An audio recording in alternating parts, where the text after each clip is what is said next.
आप सभी का स्वागत है मेरे YouTube चैनल डिवाइन म्यूजिक में। आज मैं आपको प्रदोष व्रत कथा सुनाऊंगी। शिव जी की कृपा पाने के लिए यह प्रदोष व्रत कथा अवश्य सुननी चाहिए। ओम नमः शिवाय। प्राचीन काल में एक गरीब पुजारी हुआ करता था। उस पुजारी की मृत्यु के बाद उसकी विधवा पत्नी अपने भरण पोषण के लिए पुत्र को साथ लेकर भीख मांगती हुई शाम तक घर वापस जाती थी।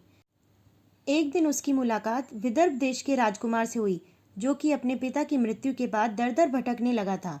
उसकी यह हालत पुजारी की पत्नी से देखी नहीं गई। वह उस राजकुमार को अपने साथ अपने घर ले आई और पुत्र जैसे रखने लगी। एक दिन पुजारी की पत्नी अपने साथ दोनों पुत्रों को शांडल्य ऋषि के आश्रम में ले गई। वहां उसने ऋषि से शिवजी के प्रदोष व्रत की कथा सुनी और विधि सुनी तथा घर जाकर अब वह भी प्रदोष व्रत करने लगी। एक बार दोनों बालक वन में घूम रहे थे। उनमें से पुजारी का बेटा तो घर लौट गया, परंतु राजकुमार वन में ही रह गया। उस राजकुमार ने गंधर्व कन्याओं को क्रीड़ा करते हुए देखा तो उनसे बात करने लगा। उस कन्या का नाम अशुमति था। उस दिन वह राजकुमार घर देरी से लौटा। राजकुमार दूसरे दिन फिर से उसी जगह पहुंचा जहां असुमति अपने माता पिता से बात कर रही थी। तभी असुमति के माता पिता ने उस राजकुमार को पहचान लिया तथा उससे कहा कि आप तो विदर्भ नगर के राजकुमार हो ना? आपका नाम धर्मगुप्त है। असुमति के माता पिता को वह राजकुमार पसंद आया और उन्होंने कहा, शिवजी की कृपा से हम अपनी पुत्री का विवाह आपसे करना चाहते हैं। क्या आप इस विवाह के लिए तैयार हैं? राजकुमार ने अपनी स्वीकृति दे दी तो उन दोनों का विवाह संपन्न हुआ।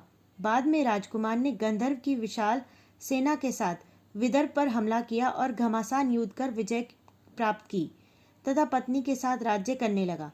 वहां उस महल में वह पुजारी की पत्नी और पुत्र को आदर के साथ ले आया तथा साथ रखने लगा। पुजारी की पत्नी तथा पुत्र के सभी दुख व दरिद्रता दूर हो गए और वह सुख से अपना जीवन व्यतीत करने लगे। एक दिन असुमति ने राजकुमार से इन सभी बातों के विषय में पूछा। तब राजकुमार ने असुमति को अपने जीवन की पूरी बात बताई और साथ ही प्रदोष व्रत का महत्व और व्रत से फल प्राप्त करने के विषय में भी अवगत किया। उसी दिन से प्रदोष व्रत की प्रतिष्ठा व महत्व बढ़ गया तथा मान्यता अनुसार लोग यह व्रत करने लगे। कई जगहों पर अपनी श्रद्धा के अनुसार स्त्री पुरुष दोनों ही यह व्रत करते हैं। इस व्रत को करने से मनुष्य के सभी कष्ट व पाप नष्ट हो जाते हैं एवं मनुष्य को अभिष्ट की प्राप्ति होती है। ओम नमः शिवाय। बोलो शिव शंकर भगवान की जय। धन्यवाद। ऐसी ही अच्छी अच्छी जानकारी के लिए मेरी YouTube चैनल डिवाइन म्यूजिक को सब्सक्राइब करें।